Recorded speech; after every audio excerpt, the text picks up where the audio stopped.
Hour of the Jeff Cameron Show right here on 93.3 Real Talk Radio, Warchant TV. Great to be with you as always. Hope you are well on a Balls Wednesday. This hour is recorded. Had to be. Sorry, guys. Sometimes real life gets in the way. That's what happened here today. My son has a doctor's appointment, and I'm the one that's going to be there. So transparency, just letting y'all know that is the deal. So last hour had to be put in the books, but we're good to go. Fresh content from today for today. So we have that. And we have a pending trip to be made to Chicago. Yep, still going. Going to happen. And I look forward to seeing many of you there. We had a bunch of people respond yesterday on headlines when Ira and I were talking about being there. Aslan's going to be there. Surprisingly, a large number of the staff is going to be in Chicago for Florida State Notre Dame, despite what we think is most assuredly going to be a very, very predictable result. Had to do the report yesterday, and that was. Did you get your score prediction in time? Did you? I did, but Aslan put in the company Slack. Do you want to do it? If you just want to send the score, I could put a graphic up. And I was like, man, yeah, really. Because usually we have fun with those predictions, like that part of the program where it's okay. Yeah. Let's video over here. Let's take an angle. Let's have some fun. We've done some of these videos on site. We've done them split screen. I've done one from Capital City Country Club. I've done one from New York. Yeah. This one, I just sent him the score. I was like, man, if you're not on the panel this week, then the screen time? What screen time? For what? What, to set it up, be like, here comes another Nah, man. So I sent my prediction. My prediction was pain, and it wasn't a good one. Well, mine wasn't either. I picked 45-7 Notre Dame. Oh, wow. We usually are on a similar page. I did not have us getting to 10 points either. But I think Fitzy is going to have a good time against the Irish. So with 38 to 9. You have 9 points for us, huh? 38-9. Yeah. Fair enough.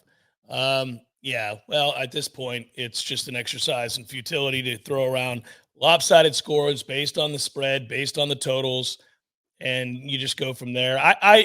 The one thing I will say, and I continue to say that, look, we're going to watch. We're all going to watch the game. We're all going to see the hows and whys of wins and losses playing out.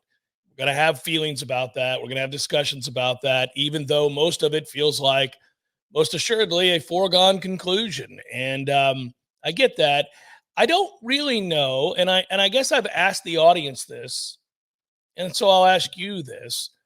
What is there to be gained? What is there to be discovered?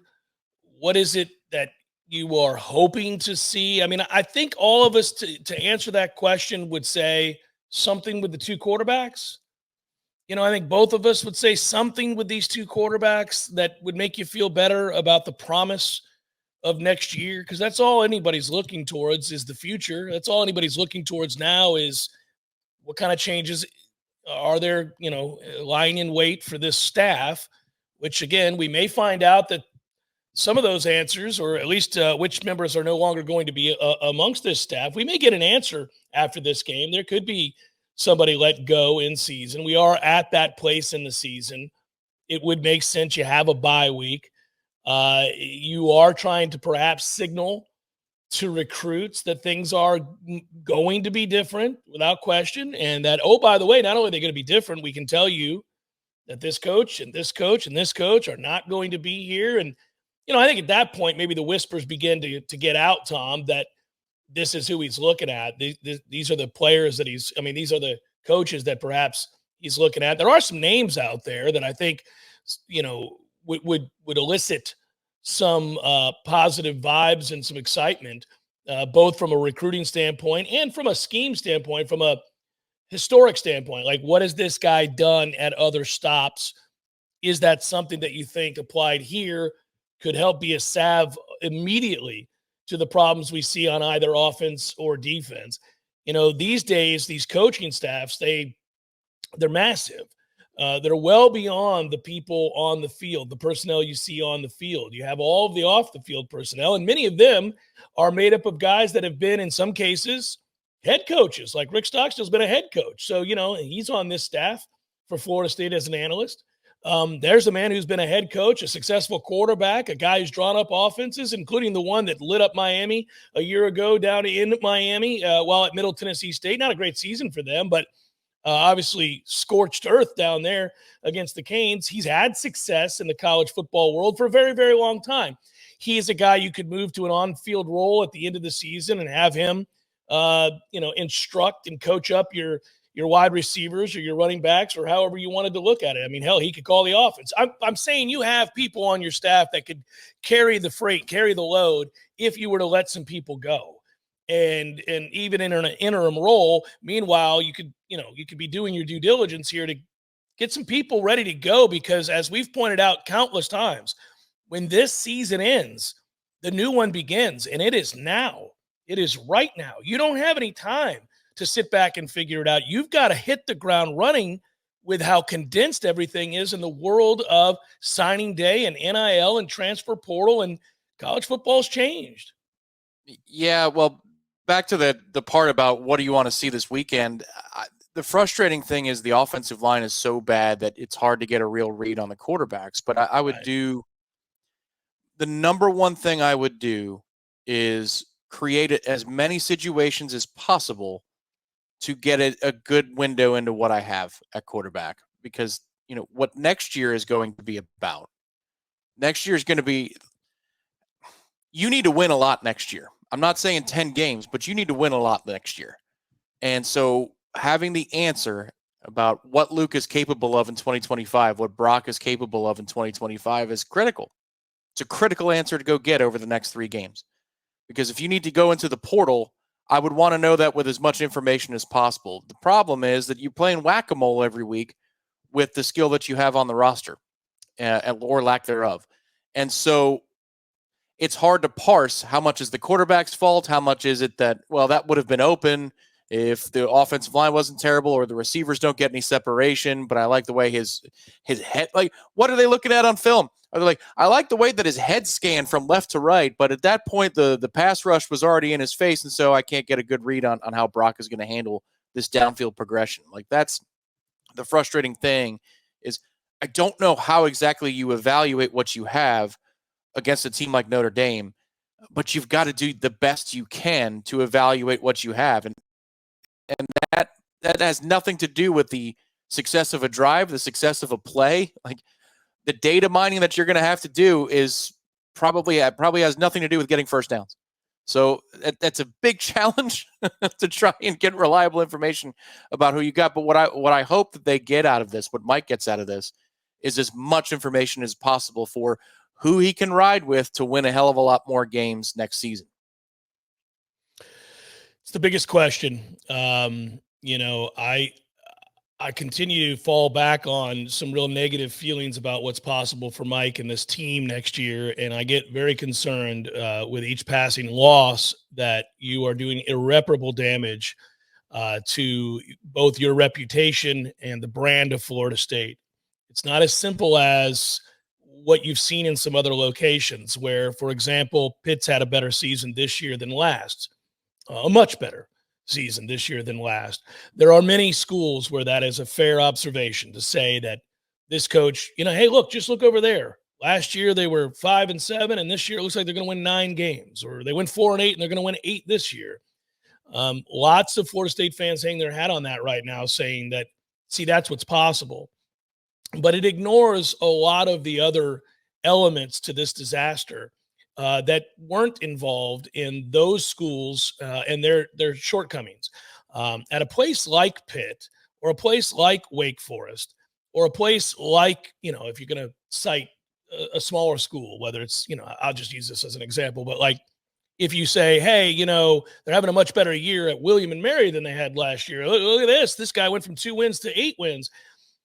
Those programs do not lock in and sustain long-term success with elite college football players ever. They don't do that. The fan bases are accustomed to the lulls and the swings and the understanding that they don't play on the biggest stage with the biggest names at the highest level on a regular basis, that they have to go through these kind of lull seasons as they wait for sophomores to become juniors and juniors to become seniors. This is how that works for them. And then they field that senior laden team that we see and go, hey, look at that guy. That guy's got it going. Well, they went through the trials and tribulations. They went through the lumps. They went through it all, and they grew together. That's not what they're doing at Florida State right now. They are really patching it together. It's a hodgepodge approach, and it was necessary to do that. And now, because you have failed so tremendously this season, how many of those kinds of players are ever going to even consider Florida State because they have so many other options? Not many. And I don't think you can overpay your way into grand success. I think that the cost is too great, and I don't think the money's going to be there. That's not to say you can't make this a lot better. You can. You can with an overhaul of your coaching staff. You can with proper evaluation of some group of 5 kids and maybe some high school kids, and you can find your way back to respectability next year. But I do not believe you're going to find your way back to a 10-win season next year. That's going to make everything better. I don't. And I think that there's a real balance to strike in all of this, and that is how reliant, I know you think and others do think they've got to go full bore back into that portal. I'm not so sure. I think that maybe they certainly are going to have to address some needs in the portal. I'm never going to eschew that, especially if there's opportunity there and a kid is interested and he's a significant upgrade over, like I say, a true freshman that you have. Yeah, that's fine. But I don't think you're going to be able to strike gold in mass like you have in the past. I think those days are gone. Well, here's the question. Do you think that Mike is on a hot seat next year that could see him get fired? This is a good question because I think that his record suggests he should be. That this colossal failure in any other set of circumstances would lead to him being on a hot seat. In many cases, in a different era, it would lead to him being fired this year. This failure is so significant and representative of something so wrong within the program that I think it's a fair conversation that you can legitimately, even as the most ardent supporter of Mike Norvell, suggest that he's lost the team and lost the program and that he might need to be fired to clean house, even begrudgingly. I don't think they're going to do that. And so I operate under the guise of they're not going to do that. So at that point, I think you're not only committed to Mike next year, but the following year. Because I don't think that the difference between $64 million or $54 million or $48 million is all that significant when paid out over 7 or 8 years. So if you're going to commit to him now and not fire him after this year, I think you're actually committing to him for the next 2 years, maybe 3. Maybe 3. I believe that by not firing him now, you are saying that he will be here for the next 2 to 3 years. There's the consistent point that I was looking for, because if you're going to take the stance you are about will not giddy up when it comes to the portal, then your goal has to be multi-year beyond 2024. Yeah, and nobody wants to hear that. But I think that's the predicament they're in. Right. To me, I think next year he's squarely on the hot seat. And so therefore, if you're going to keep him, you have to double your efforts for next season and then figure out 2026 when you get to 2026. What's interesting is if you're going to argue it my way, you'd say that college football is a series of islands and instead of, one contiguous landmass. Mm-hmm. And so each year is unto itself one island of talent. And it's almost like college basketball in that sense now, where one and dones were pervasive for a long time. Yeah, I think that's a fair argument, Tom. That's a good counter. I don't disagree with you. I think that's a distinct possibility. We don't really know, but it does seem like all signs are pointing in that direction, that we're going to get disparate results from name brands moving forward. I think that's probably true. Like the college football fan will be aghast at how quickly their team can go from being great to bad. And if that's the case, I think all the more reason that you double down for next year. It's about talent acquisition for next year. Now, I don't know what resources they have in the NIL game to be able to go make a press like that, because in order to succeed in the portal this upcoming offseason, you have to overpay at a level that you did not anticipate before this season kicked off. So, I agree. If you think this is a multi-year rebuild and fix, and Mike Norvell is going to be at the head of it, then I agree with you. Discretion is the better. But if you are in the administration and you say you've only got one more year, man, then the approach has to be all the more aggressive over the next few months, because the long term doesn't matter. Go get a quarterback, go get offensive line. That's where it becomes kind of a cat and mouse game. And you really need to know from the administration itself where you stand. The assistant coaches need to know that. But then also, as I'm evaluating, and I'm Mike Norvell and I'm looking at Brock and Luke, I'm looking at them very differently if next year is a zero-sum game for me than if I know I have a couple of years. You evaluate their performances over these next few weeks very differently. I think that's accurate. I think that it's easy right now. I think you have one of two options, and I get that people can disagree with this, and that's fine. I'm here for it. I'll listen to it. I think you either fire him this year and rip off the Band-Aid and start fresh, and try to get some new car smell and get the excitement that surrounds a new coach, or you're committed to him for the next 3 years.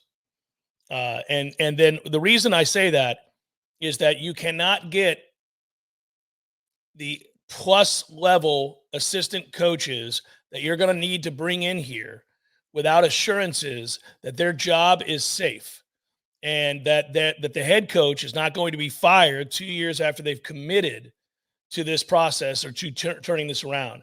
I think if you're going to have an opportunity to bring in big name coaches that can really swing things in recruiting and change, obviously what we see on game day, then I think you're going to have to fish in the waters of, we can assure you and promise you via this contract.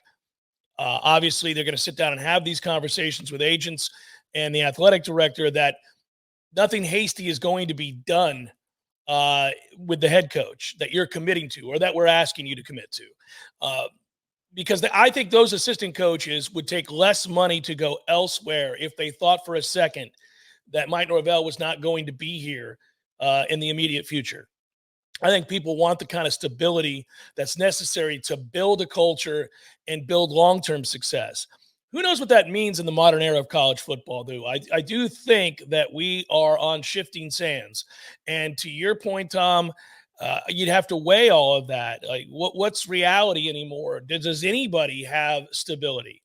When my roster can be recruited by every other coach in the conference or outside of it on an annual basis, how much stability do I ever have, even in the wake of winning a lot of games?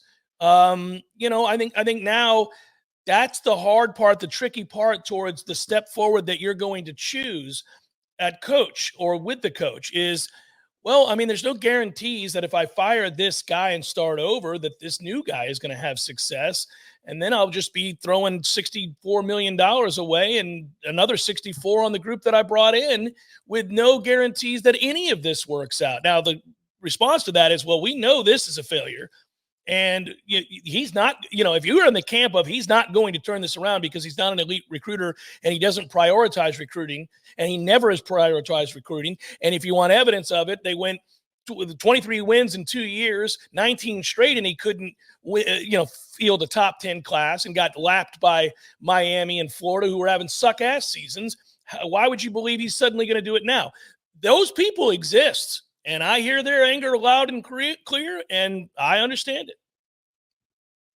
Yeah, I do as well. I think what you're getting into here is a very serious conversation about philosophy of what the sport is when you're making this decision. First of all, how much does high school recruiting matter in the old school way of relationships? If you believe a lot, then you fire more assistant coaches, maybe even fire Mike. If you think it's just about money, maybe you keep a couple of those assistant coaches that you're on the fence about because you just want to save every dollar that you possibly can. The next thing that you need to look at is the congressional settlement and the ramifications of the congressional settlement on the game itself, and how much, again, would that influence day-to-day ops. Ross Dellinger does an excellent job on so many things with college sports, but he's got a bullet point list of what that's going to look like if it does come to pass next year. And the one thing that he stopped short of, apparently they're talking about a third-party deterrent system, like a third-party organization that verifies whether an NIL contract is legit beyond the $20 million that the athletic department's going to pay. Like, where does it end when it comes to NIL and when it comes to collectives?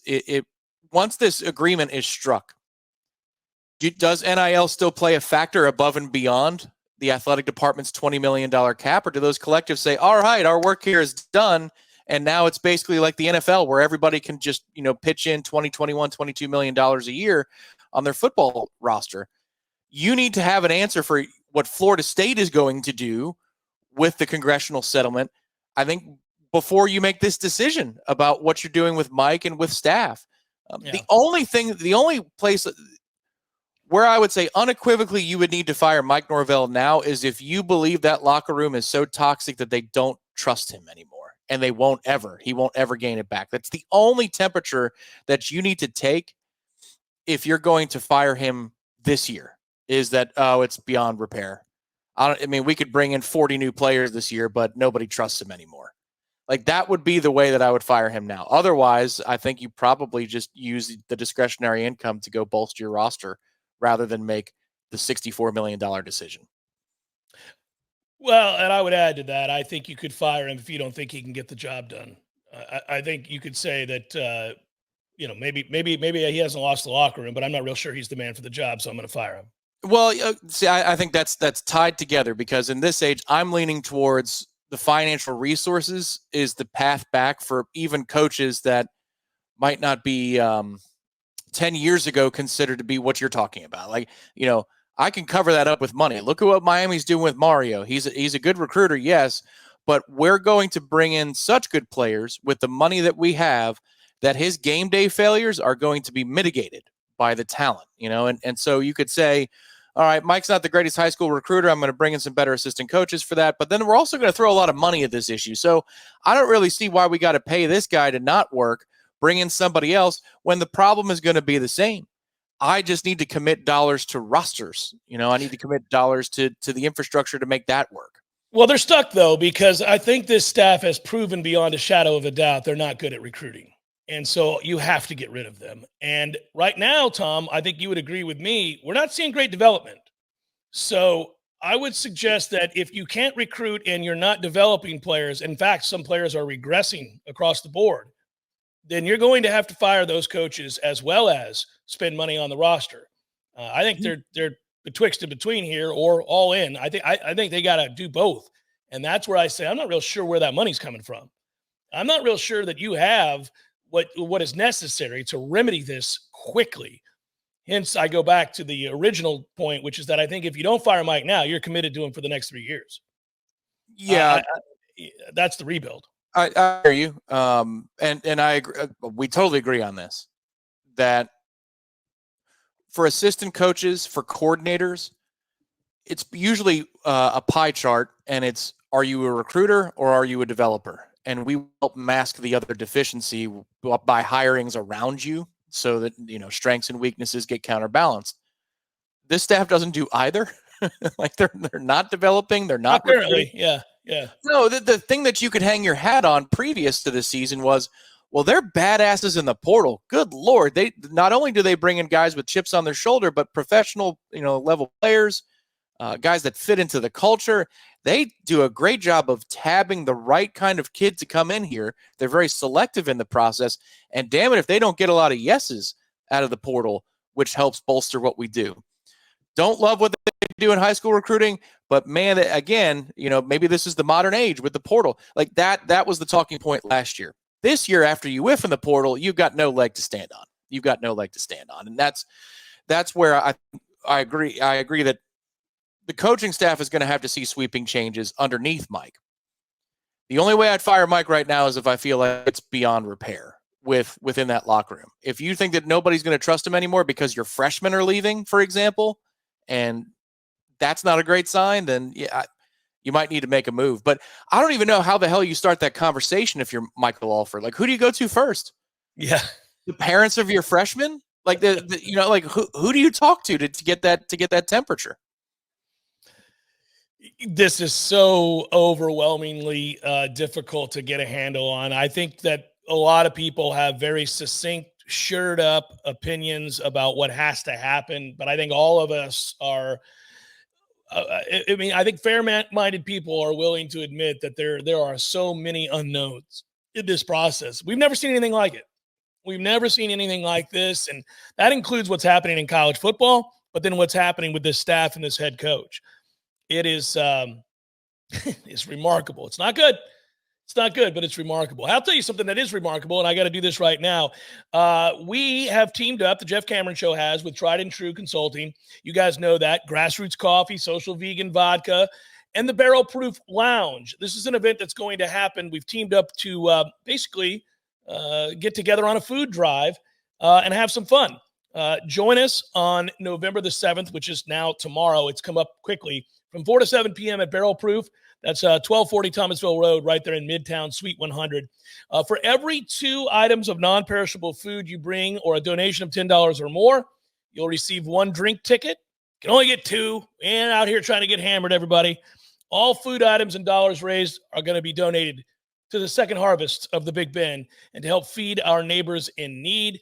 Live music, I'll be there, and drink specials, chances to win prizes, great items from Grassroots Coffee and Social Vegan.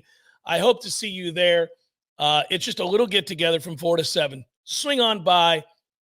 Try to help out where you can. We're trying to feed our neighbors thanks to the folks at Tried and True Consulting, Second Harvest of the Big Ben, Barrel Proof Lounge, Social Vegan, Grassroots Coffee, and you. Jeff Cameron Show continues in a moment. 93.3 Real Talk Radio, Warchant TV.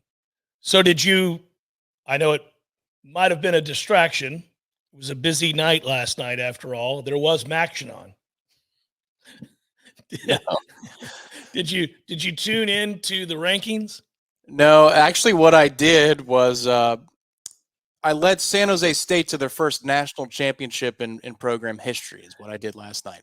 In year 1, I think we're going to have to upgrade the skill level of the computer, of the gaming system, Tom. This is out of control. It's on Heisman. It's on Heisman. Now, there's a kid named Jabari Bates for San Jose State. Maybe he turns into LaDainian Tomlinson in the NFL. I don't know.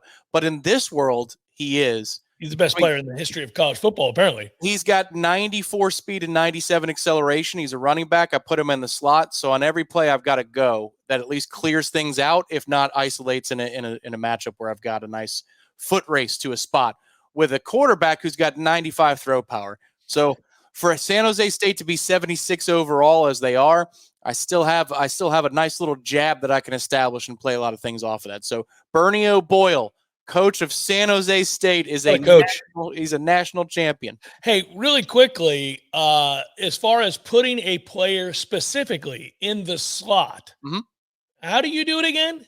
So it's its own position now. I keep looking for. I don't see that. It's SLWR. It's around punter and kicker. You go up, go the other way. So it used to be that your slot receiver would just be your 3 in the wide receiver depth chart. And yeah. But specifically now they have a role for it called SLWR, slot wide receiver. So you throw him in there, your fastest guy, and then if you go empty out of the gun, 5 wide, and you got trips to the right, he's usually at the top of the triangle. He's usually the one. Send him on a fly. Send him on a fly on every play. Now, I'll probably hit that once or twice a game, but that establishes a lot of things where they have to clear it out, and I can run drags and all kinds of all day long, mesh concept levels, yeah. So between that, the RPO game out of the I, because I do run I formation, and then some single back with a scrambling quarterback, I've got a very multiple offense, and usually it's a race to about 56 to 60 because I'm giving up a lot of points with my Tom is in the fun and gun. He is out there trying to win games we're back in Hawaii. I would prefer that the games not be as high scoring. Now, I do play 7-minute quarters, so that's why I play 7-minute quarters as well. But you're out here June Jonesing your way to a national championship, buddy. Yeah, I went through Oregon, Michigan, and Notre Dame in the championship game to win my title. Well, I'll get to see that Notre Dame championship level team this weekend, and should be a lot of fun. Well, by the way, last night the committee announced, in essence, that they really, really like the Big Ten. And that kind of made me chuckle because I'm sure the SEC is flustered by that. Penn State and Indiana made the top 8. Those two teams have 1 win over the ESPN FPI Top 40, Tom. Combined, one win, and that was Iowa. That was Penn State beating Iowa. Ohio State checked in at number 2 ahead of Georgia, which would feel sort of inexplicable. They did get Oregon at number 1 as well. The Big Ten's record against the Power 4 this season is 6-8. That is barely better than the ACC, and it is behind the SEC's 10-6 mark, Tom. Yeah. So you can imagine. I can't imagine, because I've seen it before. Last year, the SEC at a conference was ass, and yet the SEC got, let's see, how many teams did they get in? They got Alabama, they got Texas. So they got 2 teams in, because we know what the committee was doing last year. So they got 2 out of 4, where the ACC's at a conference mark was the best it had been since that 2014 season, where they owned a lot of out of conference play, New Year's Six bowls, you name it. I think what we're setting up for here, without having watched 1 minute of the show, somebody sent us a tweet where Joey Galloway says, well, if you just win, it's not a problem. Because of course he did. What you're going to see is that this is an entertainment program, and the SEC is going to have a wonderful bounce back week this week after the winner of Alabama and LSU moves into the top 10. Well, the loser of that game is eliminated from playoff consideration. So we do have a winner-take-all, well, stay alive is a better way of describing a game between those two this weekend. Look, long-term, when this goes to 14, or even if it were to stay at 12, we both know that the Big Ten and the SEC are going to continue to control college football, and as such, they will say, oh, we need some guarantees. This first year didn't work out the way that I wanted it to. Some of our powerhouse teams that cannibalized one another, who had they played in one of these weaker conferences like the Big 12 or Big 10 even, like they'll take shots, will the SEC, then they would not have done that. And so from here on out, I'm telling you that the way this is going to work, or we'll take our ball and go home, is that we here in the SEC and the Big 10 believe that each of us will get a bare minimum of 4 teams into the college football playoff every year. And if you don't want to do that, well, we'll extricate ourselves from the situation and go play our own tournament. That's how this is going to work. You are going to acquiesce to our demands. And so, at that point, by the way, if both conferences get 4 teams every year, you got your group of 5 champion. Okay. So now we're up to 9. Notre Dame, whenever they're eligible. So now we're up to 10. And then you have the ACC winner and the Big 12 winner. And we're done here. So 8 of the 12 will be SEC or Big 10 every year. I agree with you. That's where, and it might be at minimum. At minimum. What's the maximum they can get in outside of auto? Go to 14 teams in a playoff, and you're going to have 5 teams out of one of those leagues. Yeah, I totally agree. The most disappointing thing, and I know you're disappointed in this too, Army at number 25, you cowards. You stacks of incompetence, you. And now I hope that the quarterback, maybe he was late to a team meeting. I don't know. Maybe he got up at 5:01 a.m. for drills instead of 5 a.m. I don't know why. I think they get up at 4, Tom. I think you're sliding him, but yeah. Well, you let him sleep in. He's a star. Yeah. He can sleep in until 5. But he was late. I don't know. Whatever the reason. Come on, man. Give me a win over Notre Dame. That's the game that I care about most now. And the rest of the season is Army Notre Dame. Come on, Army. Let's see it happen. Because if you beat Notre Dame, I don't care they have them at 25 now. You get Army all the way up in that conversation for an auto bid. That is this entertainment show with McElroy sitting next to Galloway. Dear God, there's something I would rather have watched every pundit-laden election coverage network last night than watch those two talk about the college football playoff. That's where that show is for me. But give me Army's upset over Notre Dame. That's all I want now the rest of this year. It'd be great. It would be great. I do, again, this is a made for TV event, and it's what helps explain how Indiana, who, by the way, has the 103rd ranked strength of schedule in the country. It's a cool story. Everybody gets it. Being ahead of BYU, who has beaten both Kansas State and SMU, I might add, is absurd. You can't. These are the inconsistencies that drive one nuts. I get it's a form of manipulation. I get that at some point they're going to concede that, oh, well, that's just for now, but we know there are games being played this weekend that will affect the 3-card Monty that we roll out there next week at this time. But, just for now, this is an initial snapshot. Yeah, well, the initial snapshot, my man, BYU has 2 really high-quality wins and an undefeated campaign, and Indiana's beaten nobody of any consequence. Buddy, this is as meaningful as when the WWF did the draft for Raw and SmackDown. It really is, because what they can do now next week is they'll say, well, after the Big Ten established its dominance in the top 12, here comes the SEC. Like what? Like they're charging down a hill I mean, like, what are you talking about? Here comes the SEC.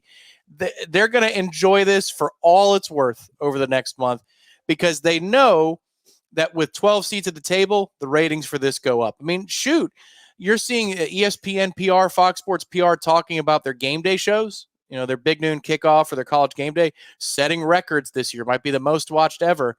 They know exactly what they have here, which is more interest from more markets. So they're going to use the thing that they did last year, which is somebody will be at 14, 15, 16 this year in the final week of the poll. Flying around the bend, Tommy. Right. Here down the stretch they come like it's a horse race. And it's like, man, you already knew what you were going to do with that 12 spot. Get the hell out of here. It's Jeff Cameron Show, 93.3 Real Talk Radio and Warchant TV. Talked about it on yesterday's bonus hour, Tom. But I'll welcome you into the fold with this. It's a dawn of a new era in baseball, and we're seeing it right now because of the way some things have worked out. I'll mention it specifically in a second, but I would love to see it come. The point I was making yesterday in the bonus hour was that I'd love to see it come to college football with Jimmy Sexton as well. But you saw where Scott Boras was made to look like a fool for the first time, maybe ever. And this is glorious. Of course, he and Garrett Cole were trying to engineer extra money from somebody else, or even more from the New York Yankees. And the Yankees, Brian Cashman, who I rip all the time, deserves credit here, along with Hal Steinbrenner, I suppose, said, pound sand, man. You've got 4 for 144 from us right now, and you're opting out? And they were like, well, yes. And Boris's oldest trick in the book is to bypass GMs when that happens and to go to owners who desperately want a ring, are typically pretty old, staring death in the face. And then they say, well, and I know that no GM can truly understand the value my client brings here if you're trying to win a ring sooner rather than later, sir. My client has delivered a 20-win season, ERA sub-4 every year he's been here. You know that he's probably going to fetch a large sum from many other teams that seek to compete with you for said ring. So I thought I would do you the service of coming to you ahead of time to let you know that we have an opt-out, and I'm fetching offers as we speak, just you and me talking, from many other teams that are far greater than the 4 for 144 that we have currently. I know he's slated to make $34 million next year. Is it 24? Somewhere in that neighborhood. But I think we could remedy this problem very simply by restructuring that deal. Let's see if we can't come to the table for something a little bit greater than the 34 you're set to pay him. And I can tell those other teams to sit at bay, because I like working with you. And this is the way we've always done it. So let's get together. And the beauty is somebody finally called their bluff. Somebody finally, and I hate to praise the New York Yankees, said, yeah, I don't believe you. I don't think Garrett Cole has a better offer. If he does, good luck with that. We're going to go ahead and let you take it on down the road. And as it turns out, 24 hours after they leaked that to the press that Garrett was going to opt out, they had to come groveling back and said, well, we didn't actually opt out. We were thinking about opting out, but we did not opt out. Well, I'm here to tell you that had they a better deal in place, they would have indeed opted out, and he would have gone to another team. And so they were lying, which many of these agents often are, or certainly bluffing, if you care to characterize it as something a little less or maybe more palatable. I'll call it a lie. They'll call it a bluff. Either way, the Yankees called it and said, yeah, I don't think so. And then yesterday they were like, we're here. We're good here. We like it here. Yeah, I bet you do. Name me another team that's more committed financially currently, besides the Dodgers and Mets, than the Yankees to winning a World Series. Ain't nobody. Ain't nobody. All of you guys pay $300+ million for players. Nobody's more committed than those three teams. Nobody. Yeah, I enjoyed because, well, it's a continuation of what's been a very bad year for Scott Boras because he took Blake Snell, Jordan Montgomery, and JD Martinez. That's correct. Deep into spring training / the season before they found deals and they found homes because he was so sure that the open market would bear immense fruit for those particular clients. And in all three cases, it didn't. The market did nothing for them. JD Martinez was pennies on the dollar in New York. We know that Blake Snell is going to hit the market again, and Montgomery got little to nothing. So Scott Boras has had a very, very bad calendar year. Now, how that affects certain things like Juan Soto, I'm not sure it does, but it is nice that there's a body blow delivered to a guy who's had the industry bent over for a long, long time. And it's not like, he's not losing here because he's already won that war. He's got generational wealth for the next 200 years, provided the world is here in the next 200 years. His family's going to be rich because of all the work he did. I'm hoping that someday college football programs do the same to Jimmy Sexton. That's what I'm saying over and over again. Somebody's got to say no. Yeah. I don't know that day is going to come in the immediate. Well, maybe with the settlement in college football and the money being directed to the rightful place. Look, coaching's not overrated. It's very important, but I don't think it's worth college ranks. Yep. I don't think it's worth $10 million a year. And that's not besmirching Mike specifically. That's just a barometer where there's a lot of coaches above $10 million a year. You think James Franklin's worth every penny that Penn State's paying? No. Nick Saban wasn't paid enough. Right. Jim Harbaugh was probably right on the money. Urban Meyer probably wasn't paid enough before he got dismissed. But this is a situation where I think hopefully college sports can right that ship after the players start to gain more control. And that's where I like what's happening with the players. They just got to change the transfer rules. They got to figure out the transfer rule, and they've got to get some unilateral regulations across the board, state to state. They've got to figure out all of these things, and they need to do it really quickly because we are watching to some degree really irreparable damage being done to college football currently. This is a very, very ugly look for college football, and that's a longer discussion. But you have a lot of diehards who feel like the sport is being ruined. Now, change is always met with pushback. I understand that. But they have kind of flubbed the initial stages of this a little bit here. And that's leading to the disparate seasons that we're seeing, I think, to a great degree. But I would just say, yes, I do believe you're getting a lot of examples around the country that would suggest you don't have to have the guy, the big name at the moment. You're seeing that, right? You're seeing coaches who many people didn't know existed in the food chain of college football have immense success. And they're doing it for far fewer dollars than 10 per, 11 per, 12 per, et cetera. I just want to look back at this very quickly because I pulled up this. I thought I had the number right. In the fiscal year of 2022-2023, you know how much Lincoln Riley was compensated by the University of Southern Cal? $19.7 million. Wow. Because his base salary was 10 and they had to compensate him 9.6 to pay off the buyout at Oklahoma. So they had to fork over in 1 year $20 million to a guy who hasn't sniffed anything close to what he did at Oklahoma. This is where that shell game. We all get mad at players, and look, there's a reason to get mad at players because they're very short-sighted on their earnings. But good God, this coaching industry, think about how much money you have to have lying around, how bloated the system is for Southern Cal to commit $20 million in 1 year to a guy who's not even going to pay off. This isn't going to pay off. That's not going to end well for them. Think about how weird it is that USC's season started with a win over LSU, 27-20. They blew out Utah State 48-0. All was right with the world. But then they lose to Michigan, who we know isn't any good this year. They turned around and beat Wisconsin, which, okay, fair enough. And since that time, they have failed to win a Big Ten game. Oh, sorry. I forget. They did beat Rutgers. They have since lost to Washington. They have lost to Maryland. They lost to Penn State. And they lost to Minnesota. Buddy, I think they're 15th in the Big Ten for that salary. Yeah, that's right. Only Maryland, Rutgers, and Purdue are behind them. That'll hurt your feelings. That's it. That's all, everybody. Thanks for listening. Have a great rest of your Balls McWednesday. We'll be back with you on a Redemption Thursday. Peace.